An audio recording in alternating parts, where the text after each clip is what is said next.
On vous fait vivre pendant quelques jours le CES Las Vegas et ce grâce à un homme, Fabrice Marcella, bonjour. Bonjour Thomas. Fabrice Marcella, tu es le maire du village Baïséa Paris.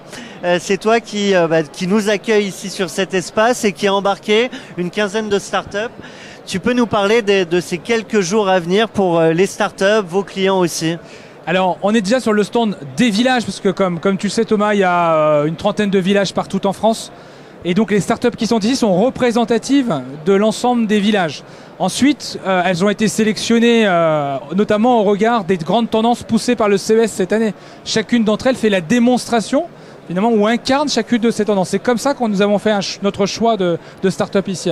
Et alors, il y a les startups que vous amenez et il y a aussi, je vois pas mal de gens avec des fanions, des casques qui font en fait finalement tout un tour de l'ensemble du CES. Ben, c'est exactement ça en fait. Comme tu sais, le village c'est à la fois une structure qui accompagne des startups et en même temps une structure qui accompagne des corporates, des grands groupes qui cherchent à s'inspirer des startups. En fait, on gère cette relation très paradoxale entre d'une part des startups qui cherchent finalement des clients, des grands groupes, et des débouchés. Et qui cherchent à prendre la place surtout des grands groupes, tout en leur demandant leur aide d'ailleurs. Hein. Et en même temps, ces grands groupes ont bien conscience de cette posture, mais acceptent de jouer le jeu parce qu'eux-mêmes ont ce besoin d'inspiration, d'agilité. Donc en fait, notre présence au CES de Las Vegas, c'est finalement notre job du quotidien tout au long de l'année au travers des villages. Alors du coup, vous avez prévu pas mal de points de découverte. Ouais. Est-ce que tu peux nous en livrer 1, 2, 3 qui peuvent être intéressants pour ceux qui sont restés à Paris et en France? En fait, l'idée c'est surtout de faire en sorte que tout ce qui se passe à Vegas ne reste pas à Vegas,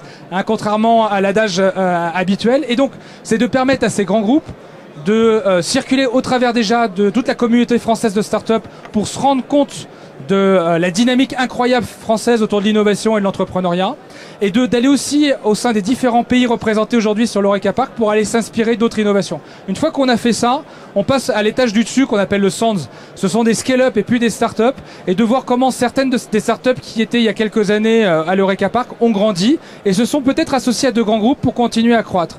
Et on terminera par ce qu'on appelle le Las Vegas Convention Center.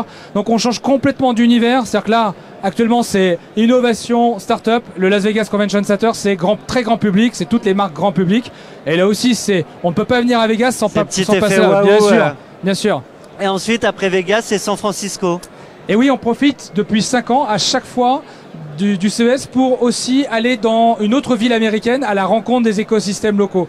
Là, c'est un petit peu particulier. On va chez LinkedIn et GitHub, deux startups filiales maintenant de Microsoft. Tout le monde avait peur d'ailleurs de ce rachat en pensant peut-être que ces startups allaient disparaître dans cette grande entreprise qu'est Microsoft. Et bien non, bien au contraire en fait. Elles ont gardé leur culture startup, elles ont profité du grand groupe pour continuer à croître. Et on terminera par une visite aussi chez Apple.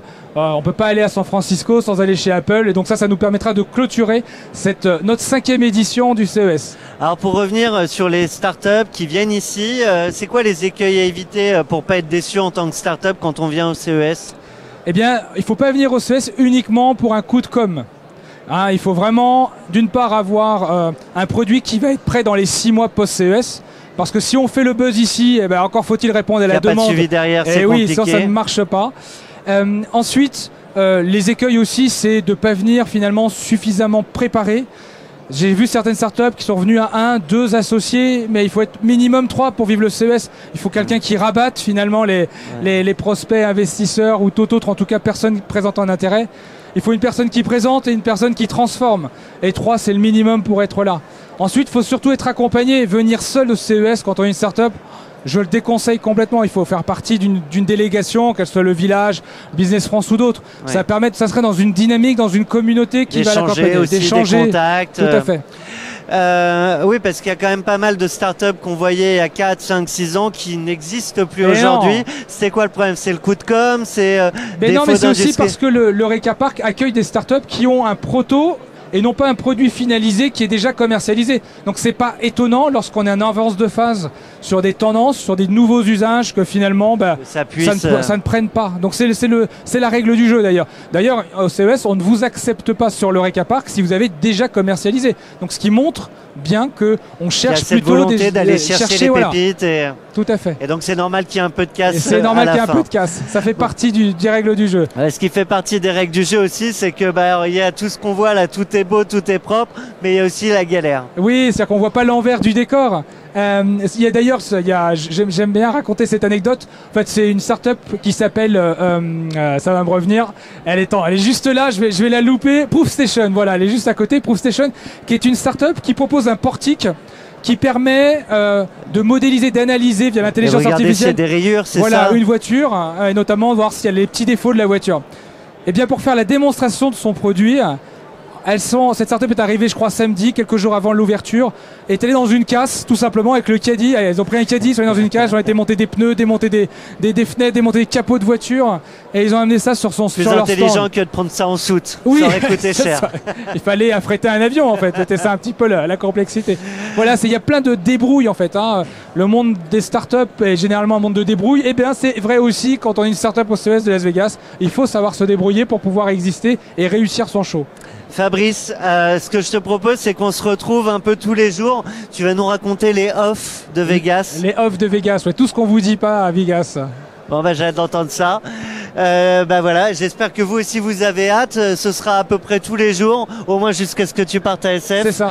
Et on vous fera découvrir ce que jusqu'à aujourd'hui on ne vous disait pas sur le CES. Merci à toi. Merci Thomas.